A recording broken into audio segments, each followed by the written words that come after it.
Hi, how's it? And welcome to our podcast about bridging global cultures, celebrating the good, the bad, milestones, and growing together.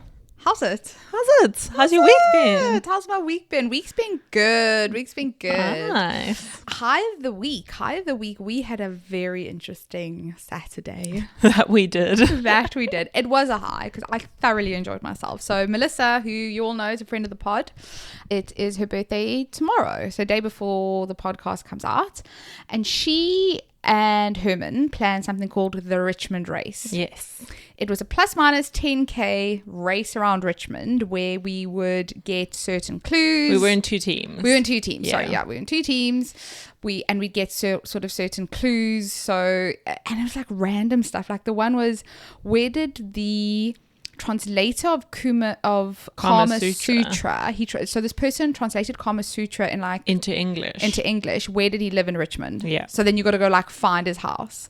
Another one was like, where did the Rolling Stones kick off their career with the Beatles in attendance? Loads of fun. It was so much fun. And we got to see David Attenborough's house. We got to see David Attenborough's house. So we literally, which I didn't know. we did kilometers. Yeah, you did more than my group. Well, my group, I was in the competitive group. Yes. And I potentially was leading the competitive group because I was like, we're going to win. So much that I broke into a sweat many a time. Were you sprinting at any point? Yeah. No. We were sprinting. I love how you guys were just the polar opposite to my group. I was fighting with them, trying to get them up the hill. I'm like, guys, can we pick up the pace, please? Honestly, I would have lost my sense of humor. The kicker, though, to all of it was Mel wasn't part of any of the races. No. So Mel, literally, we all met at the green. We had a wonderful we had 2 vodka jello shots. Jello shots? When else have you had one of those? I haven't had those in ages. Very nice, very strong. Yeah. And then they pretty much sent us on the way, and we saw them again at like 4 o'clock that evening. Literally. So we were like, Mel, what did you do? She's like, oh no, I watched some of my series. Got the house ready. Got some cheese boards ready. I was like, awesome. So you did something for your birthday, but you weren't even part of it. I think she might be a genius. I actually do think she's a fucking genius. Like literally. So it's like everyone had the whole day, and she just, by the time we rocked up, she was good to go. Yeah. She's like, come on guys, have a drink. We're like, we're exhausted. We'd already had a couple of drinks by then because my group kept on stopping for drinks. Your group, well, the problem is with your group is they were very not interested. They were distracted. Very distracted. And John was part of that. Yeah, but he wasn't the problem, to be fair. Okay, no, good. He was just a bit slow on the uphills. Yeah, as he is. I mean, welcome to my world. But it was so much fun. It was really, really cool. I thoroughly enjoyed it. That was my high. Nice. My low is it's not really a low, but like I need something new to watch. Need new reality TV. What have you just finished? I'm kind of caught up with everything. So I'm watching 3 shows at the moment, but like the episodes only come out once a week. Secret Lives of Mormon Wives season 4 is coming out on Thursday, which I'm really excited about, but I'll finish that in like 2 days, like literally. So I need a new show. Like I need a new reality show. Oh, a new reality show to like get me going. I only have like game shows to tell you about. No, and I know you're not a game show. I might try Heated Rivalry. I actually saw it's on now. Yeah, try Heated Rivalry. So I think I might try that because John's not going to watch it. No. But like I need something like when I cook and when I'm getting ready in the morning, I need something like background noise. So that's my low. Okay, yeah. So you definitely need to watch Heated Rivalry so that we can talk about it. Okay, done. What's your low? My low is, well, I think I'm actually a little bit of a menace to myself. Yeah. Right? Yeah. So I'm super overwhelmed at the moment. Okay. I've made some life decisions recently. Yeah. Yes, you have. So, obviously I've got the pod as a hobby. Yeah. I've got work, which is, chill vibes. And then I've also decided that I'm going to undertake quite a big study effort. I'm not going to say what it is. I'm just saying that I'm undertaking a big effort. Massive effort. I don't think you're being honest. And I'm a little bit overwhelmed. But then I think to myself, I think I might need to sign up for a marathon. No, yes, we did discuss this though. We did discuss this. Because, I'm clearly not overwhelmed enough. It's not like I'm waking up at 4 o'clock in the morning, like almost every morning. But now I'm like, I should run a marathon. Oh my God. I mean, yes, you have potentially done this to yourself, but I do think you can do it.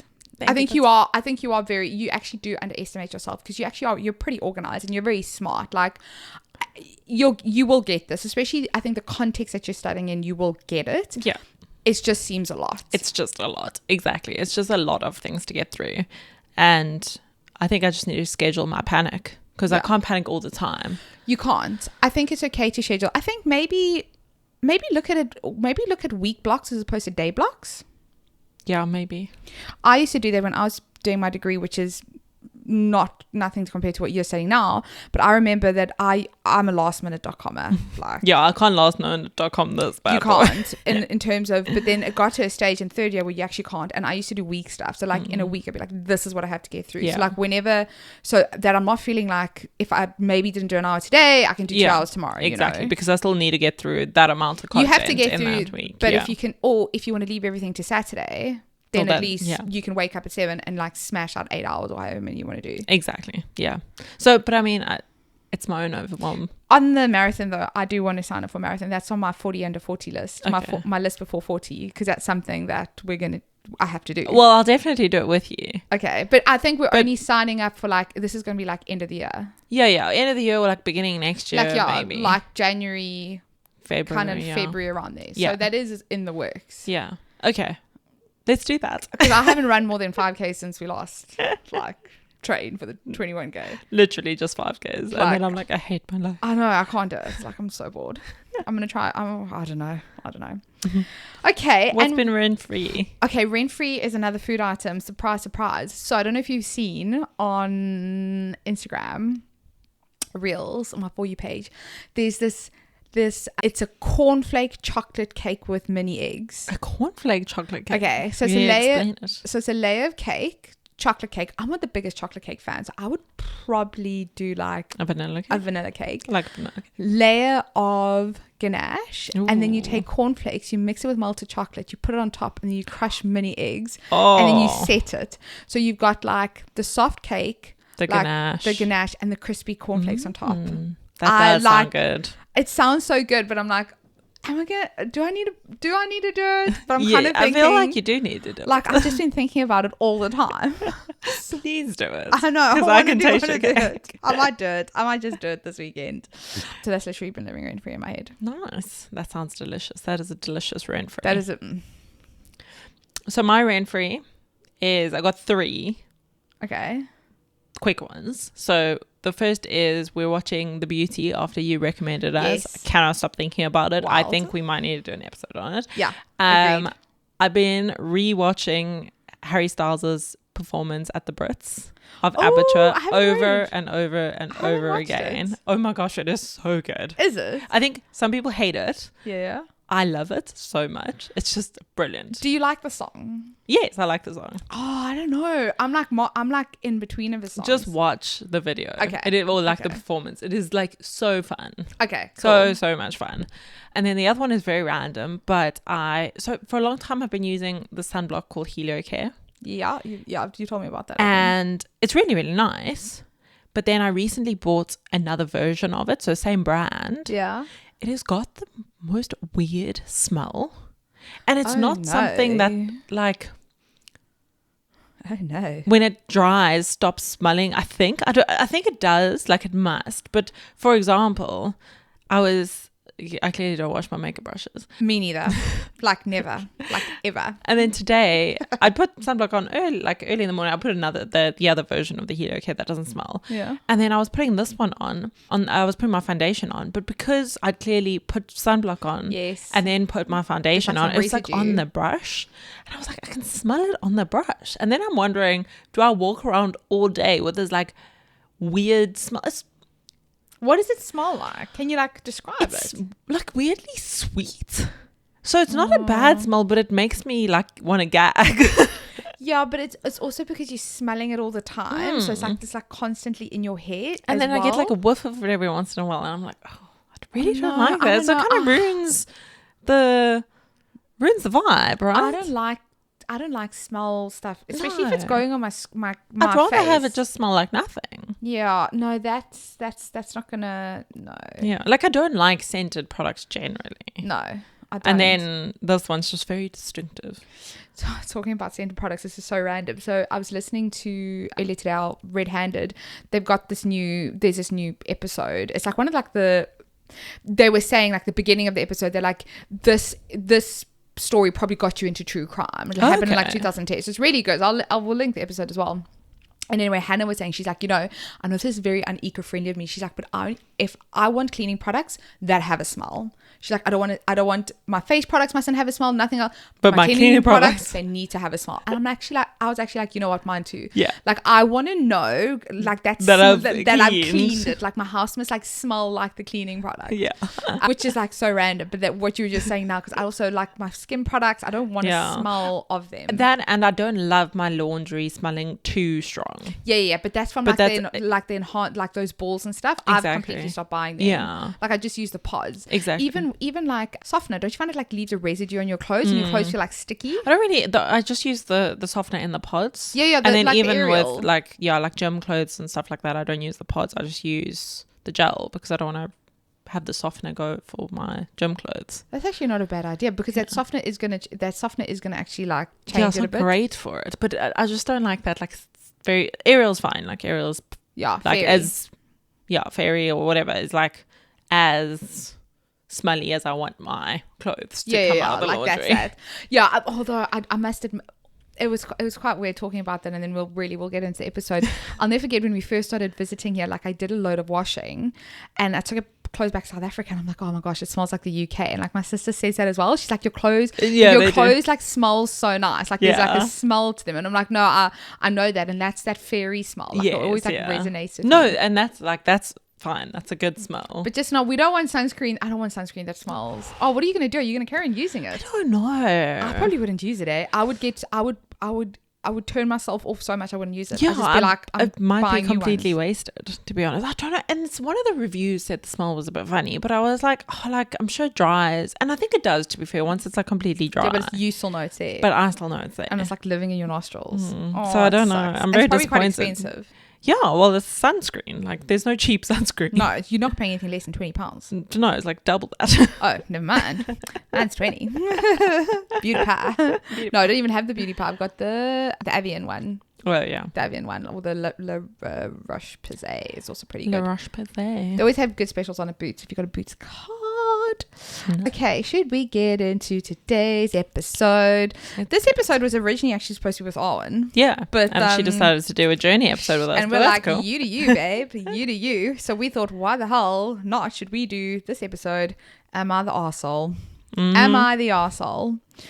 So I guess looking at some of those morally grey scenarios that you're not too sure, right? Whether you're in the wrong or the other person is in the wrong. Are you the villain? Are they the villain? The reality is you're always going to be a villain in someone's story, right?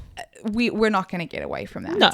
But it's more just about coming to it's, and we talk about this quite a lot sometimes. You're like, bring one of these scenarios and you're like, this is how I felt. And like, I might call you out to be like, no, you're an asshole. Exactly. Or vice versa. Or be like, no, you were completely right. You were completely validated. So we thought it'd be interesting to just kind of let's go through a couple of things. And things that have sort of come up. Things that have come up in the last while, you know. Am I the arsehole or am I not? Yeah, am I the problem? Is it me? As Taylor Swift said, it's me. It's me. I'm the problem. Hi, I'm the problem. It's me. Okay, so should we go on the first one? Okay, so the first one, just to be very clear, we know we said this has happened recently. This has not happened recently at all. So like all our mates that are listening, like this has got nothing to do with anyone. Just in case. In case. But also if you think it's about you, it's probably about you. Then it probably is. Sorry, I'll just throw in the butts, but this has probably not happened. No, but well, I mean, if you think it's about you, it more than likely is. If you discovered that your friend's partner was cheating on them, would you tell your friend or stay out of it? I think that's really simple. You just tell your friend. I think you can give them the opportunity to tell the person first, but then you tell your friend. Okay, what happens if the friend's like, why didn't you tell me? Like, you're a dickhead. Like, you've known about this. Why didn't you tell me? Like, you should have told me. Well, because you've got a timeline as well. It's not like you just wait indefinitely. It's like you've got 24 hours. It's a very short timeline in my head. Yeah, I mean, but it also depends if it's like a friend or a fringe friend. Yeah. No. Okay, let's talk like best friends vibes. Like, like close friends. No, you have to tell them. Are you telling them or are you letting the partner tell them? You give the partner the opportunity. Okay. But it's a very short window, 24 hours. Like 24 hours and then they're going like not even if. And then if the friend's upset with you for not telling them? No, but they can't because you found out and then you gave the other person. Oh, okay, but what happens if they're like, well, why didn't you tell me? Because I had to give them the opportunity first. Because I don't want to be the dickhead unnecessarily. No, look, I'm agreeing with you. I don't need to be the bearer of bad news. I'm not the arsehole here. They are the arsehole. Okay. No, agreed. Okay. So I would tell them, I agree with you, like 24 hours, tell them. Yeah. But then there's also like a whole bunch of friends or like friends of your partner that you know they've done something. Okay, fringe friends I'm staying out of. Yeah, French friends. I don't. Well, it's not that I don't care. No, it's not like I don't care. But are you the arsehole for staying out of it? Maybe. I think you'd be viewed the arsehole for getting into it. Exactly. So it's not really your business, other than the fact that I'd probably not be very nice to that friend. No, but the friend's partner. Yeah, the partner, whichever the partner, the cheater. Yeah, okay. Exactly. No. I completely agree. Okay, so we're not assholes then. No, in our own minds. Assuming we've told everyone that needs to be told. Yeah, I think good friend like 24 hours. Sorry, babe, and then it can't be long. Like you're gonna have to keep it snappy. Oh, here's just like a. So you discovered, right? Yes. What happens if one of your good friends tells you that they've cheated on the partner? What do you do? Your friend has told you that they've cheated on their partner. They've cheated on their partner. And bearing in mind your friends, yeah, you're all friends. I think that's a good question, but they're your friend, so you don't have a place. Yeah, I don't know. Yeah, I would keep the secret. Yeah, of course. I would totally keep the secret because they're my friend. Yeah. Yeah. Okay. Like you got primary friends and you got secondary friends. Yeah. Like it is what the guy's going to be the secondary friend. Like, you know or the guy might be your primary friend. Or the guy might be your primary. Yeah, whatever. Okay. Cool. But it does not mean you need to insert yourself into the drama. No, don't insert yourself. Don't do that. That would be being. But I would have loyalty to the primary friend. Exactly. I would. That's where we're not being weird about this. Like in life, you've got primary friends and you've got secondary friends. No, like I would be loyal to the primary friend. Exactly. And if the secondary friend who happened thought I was an arsehole, then like they're in their right to think that. Yeah. But no, I'd be loyal to the primary friend. Exactly. I don't know. No. I think you can't be upset with what the outcome of that discussion is, though. So, like, if you decide to tell your friend that their partner is cheating on them, whatever they decide is their decision. Absolutely. You can't be, so whatever the reaction is, you can't be upset by their reaction. Exactly. If it's a bad reaction, it's a good reaction. Yeah, you can't. Yeah. No, I agree with that. I do agree with that. Exactly. Yeah. Would you judge them? No, absolutely not. No, things are so complicated. Yeah. I'd judge the cheater. You would judge the cheater. So, okay, so let's say let's say your mate comes to you and they've like cheated. Would you judge them for cheating? Oh, yes. Would you? I don't think so. I think things can be quite complex. I wouldn't condone it, but I wouldn't judge them. I don't think I judge them because you don't know what happens behind closed doors. Yeah. But I know that's also a very grey line. Exactly. I'm very appreciative that is a very, very grey line. Yeah. But there's a difference between, we've literally been in conversations with friends where I've outright said, I mean, you've been there, where I've said, I will judge you. Yeah, no. For this. No, 100%. But I will not stop being your friend. Yeah. So I think it's wrong, but you make your own choices. Yeah, that's true. Interesting. How about being around family and like, is it wrong to like distance yourself from family members just because you don't like them? No. Even if they've done bad things? If they've done bad things, then only even more reason to like distance yourself. But let's say when we're talking about family, that you don't want to be around certain people because of there could be certain views, there could be certain things that they're doing which are not necessarily wrong, you just don't agree with them. Yeah. I don't think there's any reason why you shouldn't be able to distance yourself. Like, yeah, I don't know, and I think I've said it a couple of times, like, we wouldn't accept bad behavior from friends, we don't need to accept bad behavior from family. Like, absolutely. Sorry, yeah. I don't care if I'm a dickhead, but like this all, you know, family's family and we protect and no. Blood is thicker than Blood water. is thicker than blah, water. blah, Like, blah. no, sorry. You need to be able to call out your family for bad things. You need to be able to take a step back. Same as you would do in any relationship. Yeah. And that you Friendship, should do to and look that you after should yourself. do. Why should I just stick around and condone certain behavior because it's family? Like, sorry.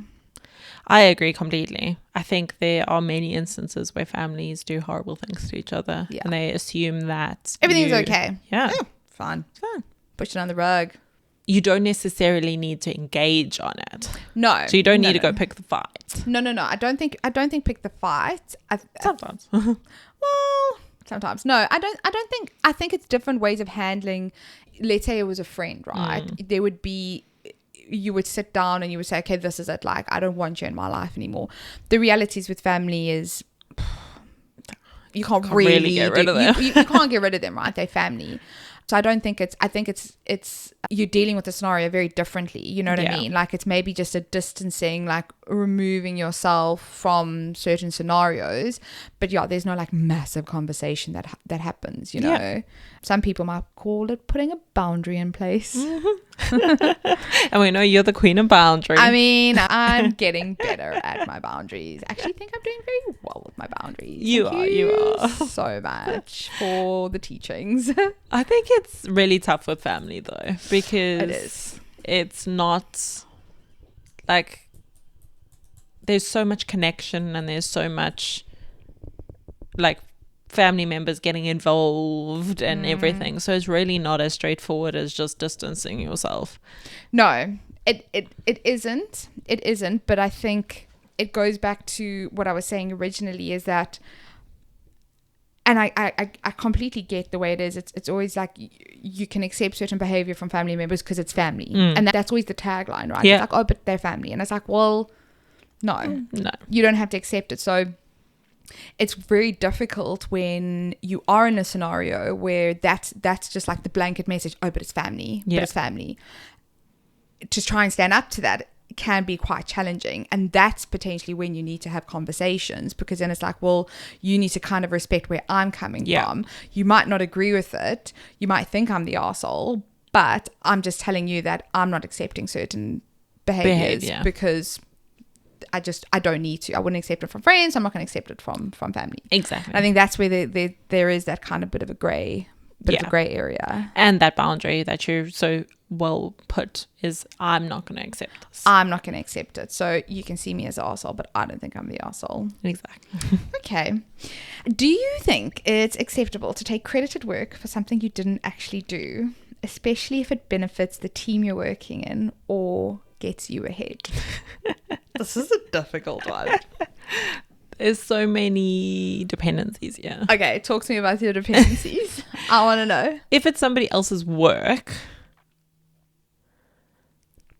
that you're taking credit for, I don't think you should take credit for other people's work. Agreed. But if something happens that gets incorrectly attributed to you, yes.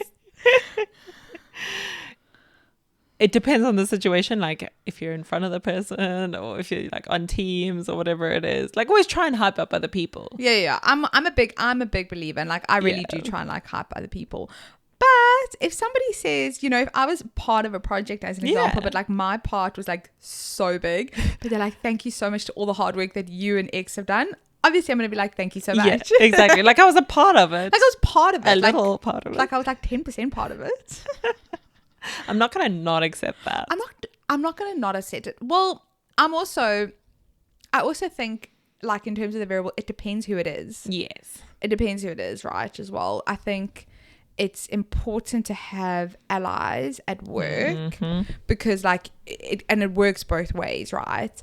So I do think if it was like potentially one of your allies that you had at work, and it's like I'd just be like, no, like, no, it wasn't me, it was all them. You know, it was like absolutely all them. Like, I'm not a pride thing is that's not a thing for me.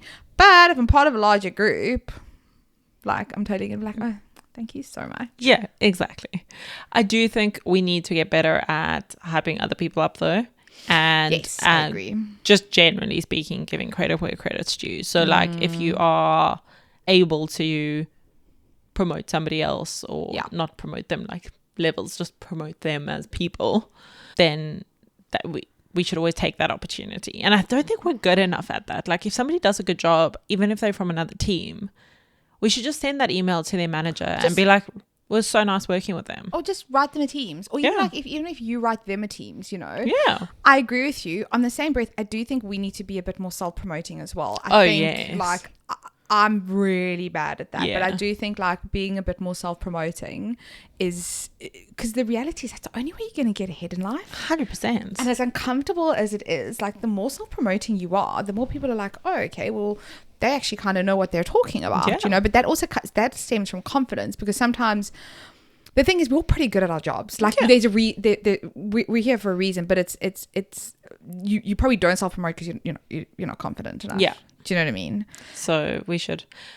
But how does one get that confidence? I just think we need to have a confidence of like the way that Americans speak about work. Like, I did a fantastic job. You know what it is? I was actually another one of these influencers that has like popped on my page. It's about being delusional. She's like, she's literally built this life by being delusional. And I'm like, you know what? We could all just be a bit more delusional. Yeah. Literally be a bit more delusional. Well, if you think of all the big things that have happened in the world, like they were all pretty delusional to think that they could actually achieve those things. And then they did. And they did it. So like, why not? Yeah. So let's like be a bit more delusional. Love that. And this is one that's always quite interesting for me, is where is the line between protecting your peace and your own well-being and being dismissive of other people's feelings? What is that fine line? Because I sometimes struggle a bit with that, because I'm like a person that like when you're in the circle, you're in the circle, right? And like I'll do absolutely anything for you, but I'm also a bit of, I need, like, that's how I recharge my battery. Like I need, you know, my peace. I need, like, you need your peace. I just need my peace. And like, what is the fine, drama? Yeah, what is the fine line between kind of not being there 24/7 for somebody when they're going through something tough, and like just taking a bit of a step back, being like, okay, I actually can't deal. Like I need to focus on myself. Yeah, I think that's really hard, to be honest. So hard. I think with protecting your peace, it's really, really hard because you're in this situation where people's feelings can become like overwhelming to you. Yeah.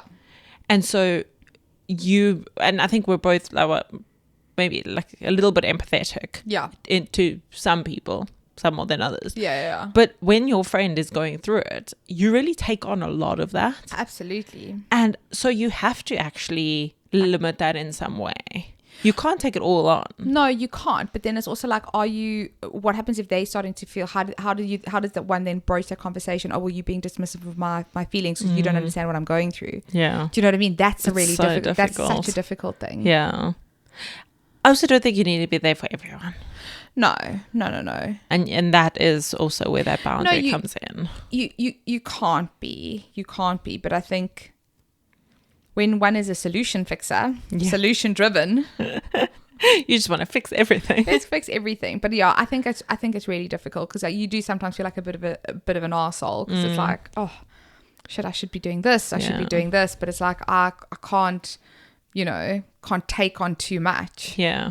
And it is true, unfortunately, that sometimes when people are really going through it, they're in like a very negative space. Absolutely. And so it becomes quite emotionally taxing to even be around them. And so you'll sort of have that feeling where, oh, do I have to go see them? Yeah. I know how intense this is call is going to be, or this coffee is going to be, or whatever it may be. And then they just sort of like emotionally dump on you.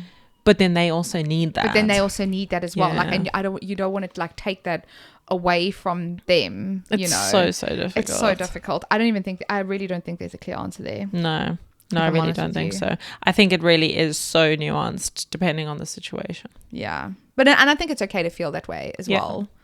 Yeah, it's a tough one. Yeah. Okay, quick fire. No debating. Am I going? Yeah. Okay. Am I the arsehole for refusing to split the dinner bill evenly when I ordered much less than everyone else? No. Am I the arsehole for declining a destination wedding because it's too expensive? No. Am Is my friend the arsehole for skipping my birthday dinner because they weren't in the mood? Yes.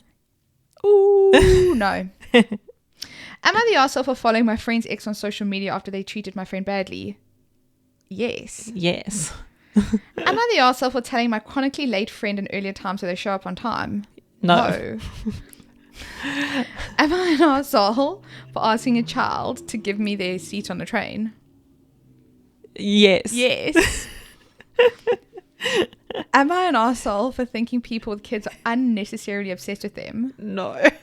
No. Why are you so obsessed? How is your 9-month-old child your best friend? It's weird. Like, it's weird. Anyway, am I an arsehole for sitting in silence on public transport? No. No. I need a nap. Yeah, I want to read my book, yo. Am I an arsehole for wanting to be introduced on a meeting with new people? No. No. Am I an arsehole for turning my nose up when you serve me bubbles in a wine glass? Yes. No. Although I'm not too phased by it. Like, just don't serve it in plastic. Just do not serve it to me in plastic or a thick-stemmed wine glass. Absolutely not. Is there anything else you would want clarification on whether or not you're an arsehole? I mean, I go through this on a daily basis, really. I feel like one that I do sometimes have is, like, I preach a lot about, like, being prepared in case your partner is no longer around. Yeah. And I'll always caveat that and say, like, statistically, men die younger than women. Yes. But, like, they could also leave you, or they maybe just the arsehole and you have to leave them. And I just feel like I'm constantly reminding my friends that they need to be financially prepared and have their shit in order in case things go pear-shaped. Am I the arsehole? No, I don't think you are. And I don't think you're not, this is not coming from a negative. No. You're not hating on anyone's partner. No, I tell everyone. I think it's just more because you are concerned. Yes, I'm very concerned. And because of being who you are, right? It's like knowing the history of women and not being, most women are not going to be in a position to be financially stable without their partners. You know what I mean? And I think that's more just something that really concerns you. So I don't think you're the arsehole, but it is quite funny how you bring it up quite a lot. I bring it up a lot. I'm just very concerned. But you're not hating on anyone's partner. No, I mean, I literally do tell almost all women I meet, even if I don't know them very well. Yeah, like, just make sure, hey? It's like, I just make sure that you got a credit. Do you have a credit record? Do you have a credit record? How's that credit record? Do you want to maybe get some credit record? Want to increase that? You want to start voting or something? Buy a house, something. Electoral register, anyone? Yeah, please do it. Well, I'm really interested to hear some other people's Am I the Arsehole? Yes, please send us to pop them in the comments or send us a message, and we will see you guys next week. Yeah, that was fun. Thank you. That was fun. Bye.